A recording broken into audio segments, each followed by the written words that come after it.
சோம்பேறித்தனமும் இருக்குது அப்படின்னா வாழ்க்கையில் ஜெயிக்க முடியல. ஒன்று சார் நான் ஓடிட்டே இருக்கேன், சோம்பேறியா படுக்கவே இல்லை, வாழ்க்கையில் ஜெயிக்கலை அப்படின்னு நிறைய பேர் அப்படி இருக்காங்க. அதை நம்ம மறக்க முடியாது. இவர்களுக்கான நிலைப்பாடு என்ன அப்படின்னா, எவ்வளவு சோம்பேறித்தனம் உங்களுக்கு இருந்தாலும் நீங்க ஓடிக்கிட்டே இருக்கீங்கன்னா மெய்வருந்த கூலி தரும். அருமையா சொன்னார் திருவள்ளுவர். என்றாவது ஒரு நாள் உன் உழைப்புக்கான ஊதியம் ஒரு இடத்துல இருக்கும், அதை எடுக்கிறதுக்கு ஓடிக்கிட்டே இருக்கும். அதை நிறுத்தவே கூடாது. நிறுத்திட்டோம்னா சோர்ந்துருவோம். அப்போ உழைப்பின் மூலமாக, கடுமையாக செய்யக்கூடிய முயற்சியின் மூலமாக கால தேவனை கூட எட்டி உதச்சிட முடியும். என்ன தொந்தரவு பண்ணிட்டே இருக்கியா, நீ போட்டு அமைக்கிட்டே இருக்கியா, ஓடுறான். அப்ப அந்த அமைப்பை நமக்கு ஜாதக ரீதியா கடவுள் எங்கே எழுதி வச்சிருக்கான்னு பார்த்தோம்னா, இந்த 5-9 5ஆம் இடம் தான் அபிலாசைகள், காதல், அன்பு, பூர்வ புண்ணியம், குலதெய்வம் எல்லாம் இங்கே தான் இருக்கு. 9ஆம் இடம் மதிப்பு, மரியாதை, கௌரவம், பாக்கியம், அந்தஸ்து எல்லாம் இங்கே தான் இருக்கு. இந்த 2 இடங்களும் சரியாக இல்லாமல் அடிபடுகிற போது, 2 இடங்களும் பெரிய பாதிப்பை சந்திக்கிற போது நாம் அந்த இடத்துல நிறைய ஜாக்கிரதையாக இருக்க வேண்டியிருக்கு. பொருளாதாரம் என்பது வேற, பாக்கியம் என்பது வேற அப்படின்லாம் சொல்லிட முடியாது. நமக்கு எல்லாருக்கும் கடவுள் கொடுத்துருக்க இடம் எங்கே இருக்குன்னா 5-9 இருக்கு.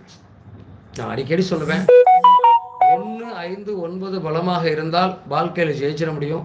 நம்ம யாருக்காகவும் பயப்பட வேண்டியது இல்லை. 1, 5, 9 பலமற்று போயிட்டா, லக்னாதிபதியும் கெட்டு போயிட்டா நம்ம ஓடிட்டே இருக்க வேண்டியிருக்கு. கர்மா வேலை செய்து நம்மளை துரத்துது, நம்மளை அமுக்குது. அந்த பிரச்சனையில் இருந்து நம்ம பெரியாளாக வர்றதுக்கான வாய்ப்பு இல்லாமல் பண்ணிடுதுன்னு சொல்லுவேன். பயப்பட வேண்டிய அவசியம் இல்லை, யோசிக்க வேண்டிய அவசியம் இல்லை. ஒவ்வொருத்தரும் முயற்சி பண்ணிகிட்டே இருக்கணும். இந்த 5ஆம் இடம் கெட்டு போச்சு ஐயா, 9ஆம் இடம் பலம் இல்லாமல் போச்சு, தொடர்ந்து நான் பெரிய சோதனைகளை சந்திக்கிறேன்னு நினைக்கக்கூடியவங்களுக்குலாம் நான் சொல்லக்கூடிய விஷயம், குலதெய்வ வழிபாட்டை கண்டிப்பாக பண்ணிக்கோங்க. குலதெய்வ வழிபாட்டை செய்வது தான் நம்மளை அடுத்த கட்டத்துக்கு கொண்டு போகும். பொருளாதார வளர்ச்சியும் சரி, நம்முடைய வாழ்வாதாரத்திலையும் சரி, குலதெய்வம் ஒரு முக்கிய புள்ளியாக இருக்கும் அப்படிங்கிறத நம்ம மறக்க முடியாது. நான் நிறைய பேர் சொல்லுவாங்க, நம்ம வாழ்க்கையில் நிறைய போராட்டங்களை கடந்து நாம் வாழ்ந்து கொண்டிருக்கிறோம், இந்த போராட்டத்தை கடந்து நாம் வாழ்வதற்காக நம்ம என்ன செய்யலாம், என்ன செய்யக்கூடாதுன்னு கேட்பாங்க. பொதுவாக அதிகாலையில் எந்திரிக்கிறது, தூக்கத்தை நம்ம சீக்கிரமாக தூங்கி சீக்கிரமாக எந்திரிக்கிறது நிறைய முடியலை. இன்னைக்கு வேலையை மற்ற பிரச்சனைகளை வச்சு பார்க்கும்போது நம்ம அடிக்கடி தூக்கங்கிறது நம்மளுடைய கூடவே இருக்கு. இந்த அதிகாலையில் எழுவதனால சோம்பேறித்தனமும் சனி பகவானுடைய அந்த சோம்பல் நம்மளை விட்டு போயிருக்கு. உழைப்பு என்ற விஷயத்தில் அதிக அக்கறை செலுத்த ஆரம்பிச்சிட்டோம்னா பிரச்சனையும் இல்லை, பயமும் இல்லை, வாழ்க்கை வேற ஒரு இடத்துக்கு போகுது. ஆக தொடர்ச்சியாக நம்ம முயற்சி பண்ணால் ஜெயிச்சிருவோங்கிறது தான் இதுக்கு. நம்ம மற்றவங்கள குறை சொல்லியோ குற்றம் சொல்லியோ அதில் எந்த விதமான பலனும் நமக்கு கிடைக்க போகிறதில்ல. நம்முடைய உழைப்பை மட்டும் நம்பி நம்ம ஓடினா மட்டும்தான் ஜெயிக்க முடியும். நம்ம அவன் வாழ்ந்துட்டான், இவன் என்னை கெடுத்துட்டான், இவனால எனக்கு பிரச்சனை, அவனால எனக்கு பிரச்சனை, இதனால நமக்கு எந்த ஒரு பிரயோஜனமும் பெருசாக நடந்துட போகிறதில்ல. நம்முடைய வாழ்க்கை நம்ம கையில் தான் இருக்கு. நான் அதுதான் சொல்கிறேன், நினைச்ச மாதிரி வாழுங்க. நினைச்ச மாதிரி வாழணும்னா சம்பாதிங்க.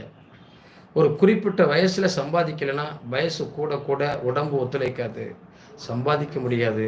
பணம் இல்லாததான் இந்த உலகம் என்ன உறவே மதிக்காது.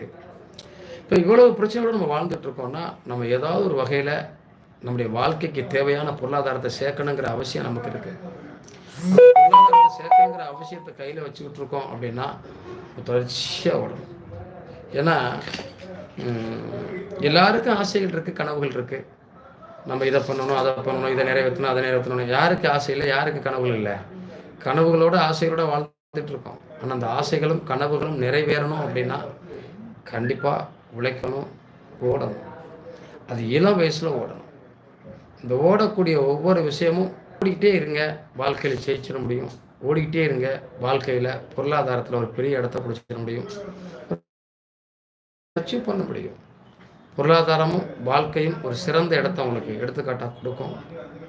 அதனால் நம்ம எவ்வளவு ஆசைப்பட்டாலும் நம்மளை வாச